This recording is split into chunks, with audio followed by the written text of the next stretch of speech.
C'est bon pour la caméra? Pour le son, ça passe? Madame Durand, je vous demanderai de ne pas bouger. Même requête en ce qui vous concerne, monsieur Durand. Prêt? Top caméra.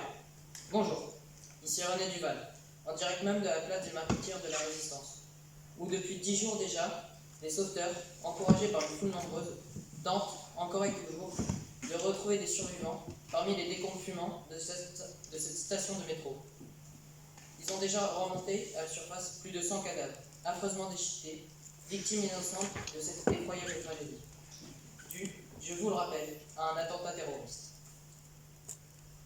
Mais l'espoir persiste. J'en veux pour la seule preuve la présence à mes côtés de Monsieur et Madame Durand. Monsieur et Madame Durand tiennent une épicerie non loin du lieu du drame. 25 rue des Mimosas. Vous ne pouvez pas vous tromper, la devanture est en rose. Monsieur et Madame Durand sont persuadés que la mère de Madame Durand se trouve toujours parmi les décombres. Ça vous dirait? Non, mais ça passera ce soir au journal télévisé. Ah, c'est mieux, on pourra se voir. Écoutez, Madame Durand, je vous serai gré de ne répondre qu'à mes questions et d'éviter tout commentaire superflu. Oui, bien sûr. C'est une idée de ma femme. Pardon? La devanture pointe en rose, c'est une idée de ma femme. Faut dire qu'elle voit loin. Madame Durand, êtes-vous sûre que votre mère se trouvait dans la station au moment de l'explosion? Oui, Vous en êtes sûre? oui, elle y allait tous les jours, alors vous pensez. Tous les jours. Oui, voyez-vous, les vieux, c'est pas que ça gêne, mais dans une épicerie, ça tient de la place. Alors, tous les matins, mon mari l'emmenait à la station, et la ramenait tous les soirs. Et que faisait-elle? Oh, bien. Vous savez, les vieux, en plein, ça les occupe. Regardez si on passe des ballons. Oui, même une fois je l'ai oublié. Depuis, je lui mets une pancarte autour du cou avec l'adresse des épiceries Durand. Et qu'est-ce qui vous fait penser qu'elle est toujours vivante? Rapport, c'est le début de cause de cette nuit. Oui, mais ce qu'oublie de vous dire ma femme, c'est qu'elle est télépathe. Télépathe? Télépathe alimentaire, forcément, je suis épicerie.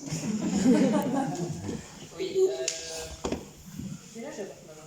97 ans. Vous ne pensez pas que, à son âge, sous les décombres, Pensez donc, maman, c'est l'animal la plus gentille. Une santé de fer. Puis tous les matins, mon mari lui faisait un petit peu de gymnastique. Oui, je lui faisais ouvrir les rideaux de l'épicerie. Même que des fois, elle oubliait les lâcher. et vous ne croyez pas que la faim, la soif, Pensez donc. Elle mangeait très peu, on était bien obligé de la forcer. Et pourtant, elle avait de quoi. On tient une épicerie tout à côté de la place. 25 rue des Mimosas. que vous a-t-elle dit? Que c'était une honte. Quoi donc? Eh bien, tous ces petits marchands qui sont venus s'installer, les marchands de glace, de merguez, de frites. Vous pouvez dire par là que certains ont honteusement du malheur des autres. Bah oui. Oui, surtout que nous aussi, on fait des merguez et des frites. Et la mort du petit commerce, c'est bien sûr les grandes surfaces, mais c'est aussi le petit commerce.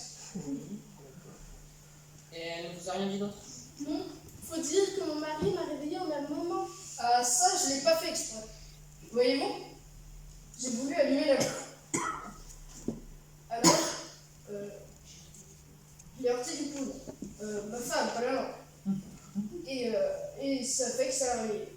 Ah ça, quand la connerie se vendra en surgelé, sûr que tu crèveras pas de froid. Hein. Enfin, c'est toi qui as voulu la lampe sur ton côté.